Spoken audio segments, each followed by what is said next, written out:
வெங்கட் பிரபு இயக்கத்துல தளபதி Vijay, top star Prashanth, நடன புயல் பிரபுதேவா, மோகன், ஜெயராம், ஸ்னேகா, லைலா, அஜ்மல், மீனாட்சி சௌத்ரி உள்ளிட்டோர் நடிப்புல பிரம்மாண்டமாக உருவாகிட்டு வர்ற திரைப்படம் கோட். மே மாத இறுதிக்குள்ள இந்த திரைப்படத்தோட முழு படப்பிடிப்பும் நிறைவடைந்து வர்ற செப்டம்பர் 5ஆம் தேதி படம் திரைக்கு வர இருக்கு. இந்த அறிவிப்பு விஜய் ரசிகர்களை ஆச்சரியத்துல ஆழ்த்தி இருக்கு. ஆசிரியர் தினம், விநாயகர் சதுர்த்தி விடுமுறையை முன்னிட்டு இந்த திரைப்படம் வெளியாக இருக்கு.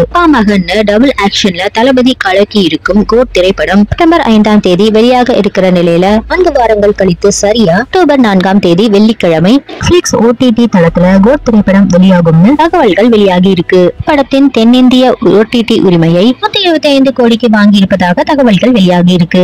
இந்த படத்தோட டிஜிட்டல் ரைட்ஸ் நிறுவனத்திற்கு விற்பனை செய்யப்பட வாய்ப்புகள் அதிகமாக இருக்கிறதாக சொல்லப்படுது. கடந்த ஆண்டு ஆயுத பூஜைக்கு விஜய் நடித்த லியோ திரைப்படம் வெளியாச்சு. இந்த ஆண்டு ஆயுத பூஜையை ரஜினிகாந்தின் வேட்டையன் திரைப்படம் புக் செய்திருக்கு. இதேபோல ஆயுத பூஜை கொண்டாட்டத்தின் போது விஜயின் கோட் திரைப்படம் OTT-ல வெளியாகுது. படத்தோட ஆடியோ விழாவை பிரம்மாண்டமாக நடத்துறதுக்கு திட்டமிட்டிருக்காங்களாம். இந்த நிகழ்ச்சியில பல முக்கிய பிரபலங்கள் கலந்து கொள்ள இருக்கிறதாகவும் விஜயின் மனைவி சங்கீதாவும் கலந்து கொள்ள வாய்ப்புகள் அதிகமாக இருக்கிறதாகவும் சொல்லப்படுது. இவர் சமீப காலமாக பல ஆடியோ விழாக்கள்ல கலந்து கொள்ளாம இருக்கிறதுனால பல வதந்திகள் பரவிட்டு வந்துச்சு. எல்லாவற்றிற்கும் பதிலடி கொடுக்கிற விதமாக கோட் ஆடியோ விழா இருக்கும்னு எதிர்பார்க்கப்படுது.